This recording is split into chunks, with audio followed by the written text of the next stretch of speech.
Apical ballooning syndrome is known by the following eponyms except A. Takotsubo cardiomyopathy, B. broken heart syndrome, C. tachycardiomyopathy, D. stress cardiomyopathy. Correct answer C. Tachycardiomyopathy. All the others are eponyms for apical ballooning syndrome. Tachycardiomyopathy is a reversible form of left ventricular dysfunction secondary to long-standing tachycardia as in atrial fibrillation or permanent junctional tachycardia. Level at which left ventricular outflow gradient becomes hemodynamically significant. A. 30 mm of mercury, B. 50 mm of mercury, C. 60 mm of mercury, D. 70 mm of mercury. Correct answer B. 50 mm of mercury. But for defining left ventricular outflow tract obstruction, a peak left ventricular outflow tract pressure gradient of 30 mm of mercury or more at rest or during physiological provocative measures like Valsalva maneuver, standing or exercise is enough. Symptomatic patients with LVOT gradient 50 mm of mercury or above, in spite of maximally tolerated medications, will be considered for septal reduction therapies like septal myectomy and alcohol septal ablation in the case of hypertrophic obstructive cardiomyopathy. Disopyramide is a class 1 antiarrhythmic agent which can be used in hypertrophic obstructive cardiomyopathy when beta blockers alone are ineffective. Pick out the wrong statement regarding disopyramide in this context. A. Regular monitoring of QTC is recommended during dose up titration. B. Has a risk of fast ventricular rate in those prone for atrial fibrillation. C. Should not be used in combination with verapamil. D. Should not be combined with other drugs which prolong the QT interval like amiodarone and sotalol. Correct answer C. Should not be combined with verapamil. Disopyramide has a negative inotropic action and is useful in reducing left ventricular outflow tract gradients in hypertrophic obstructive cardiomyopathy and does not increase the risk of sudden cardiac death. Dose reduction is recommended when QTC exceeds 480 milliseconds. It should be avoided in those with glaucoma and men with prostatic symptoms in view of its anticholinergic actions.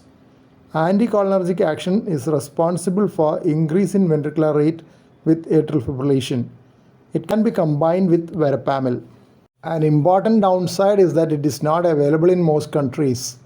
Anticholinergic symptoms like dryness of mouth and eyes, urinary hesitancy or retention, and constipation may limit the dose up titration.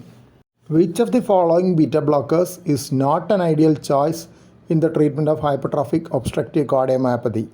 A. Metoprolol, B. Propranolol, C. Sotalol, D. Carvedilol.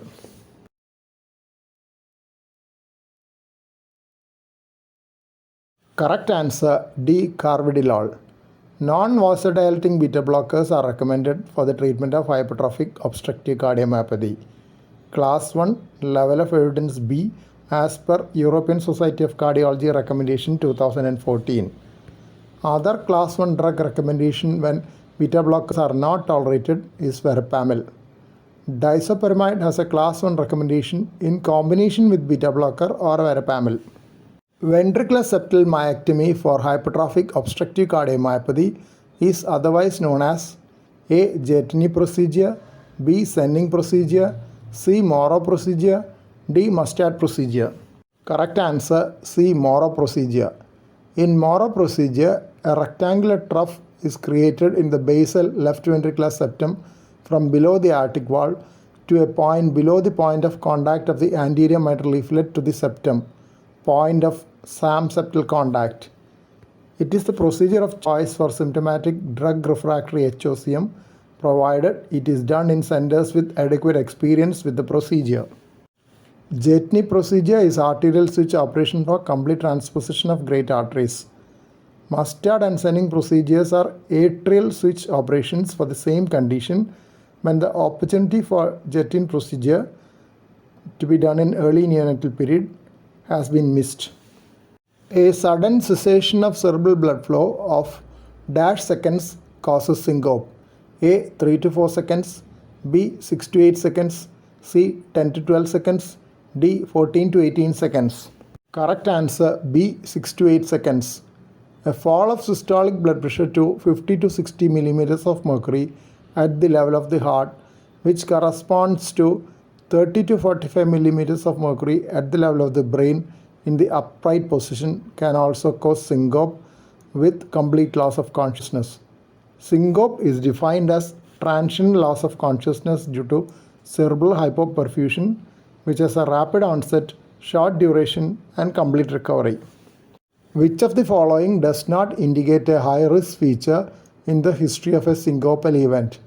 A. Associated with new onset of chest discomfort or breathlessness. B. Syncope during exertion or while supine. C. Sudden onset palpitation soon followed by syncope. D. Occurs after prolonged standing or in crowded or hot places. Correct answer D. Occurs after prolonged standing or in crowded or hot places.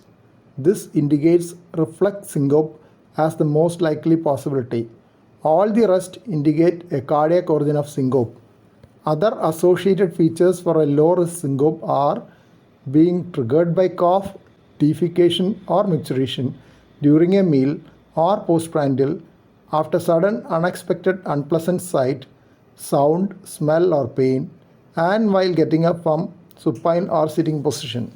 Which of the following is not a method for assessing the response to orthostatic challenge in the evaluation of syncope? A. Carotid sinus massage, B. 24-hour ambulatory BP monitoring, C. Active standing, D. Tilt test. Correct answer A. Carotid sinus massage. Carotid sinus massage is used to check for carotid sinus hypersensitivity to diagnose hypersensitive carotid sinus syndrome. Active standing assesses the blood pressure and heart rate response during 3 minutes active standing. Please don't forget to subscribe to this channel for future updates and click on the bell icon for all updates. Thank you.